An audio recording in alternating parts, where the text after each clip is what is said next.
তোমরা সবাই মনোযোগ দিয়ে শোনো। মশা মাছি অনেক রোগ ছড়ায়, তাদের বংশবৃদ্ধি করতে হবে। কি রে পল্টু, এত হাসির কি হলো? হ্যাঁ স্যার, এত ছোট বেলুন বানাবেন কেমনে বংশরোধ করার জন্য?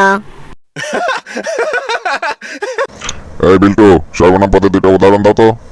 কে কে আমি? Good, very good. হ্যাঁ বিল্টু, তুমি এত বেশি কথা বলো কেন? স্যার, এটা বংশগত স্যার। কি বলতে চাও তুমি? স্যার, আমার দাদু একজন রাস্তার হকার ছিলেন, আমার বাবা একজন শিক্ষক। আর তোমার মা? তিনি তো স্যার মহিলা। পল্টু বলতো, মুরগি কেন জিরাফের মতো লম্বা হয় না? স্যার, তাহলে তো মুরগি ডিম পাড়ার সাথে সাথে ডিমটা মাটিতে পড়ে ফেটে যেত, আমাদের আর ডিম খাওয়া হতো না স্যার।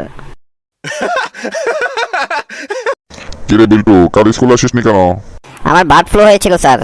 বার্ড ফ্লু তো পাখিদের হয়। কোনোদিন মানুষ মনে করেছেন আমাকে? রোজ রোজ তো মুরগি বানায় নীল ডাউন করেন রাখেন আমাকে।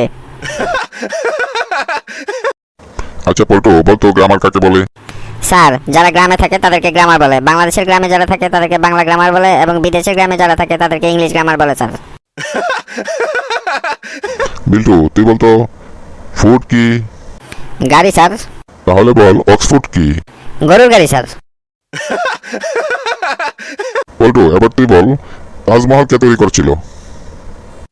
কে আবার তৈরি করবে স্যার? মিস্ত্রিরা তৈরি করেছিল। বিল্টু তুই বলতো, তোদের বাড়িতে দেশপ্রেমী কে কে আছেন? একমাত্র আমার বাবা আছেন স্যার। কিভাবে বললি তোর বাবা? বাবা স্যার সবসময় দেশি খাই, বিলেতি ছুঁইও না।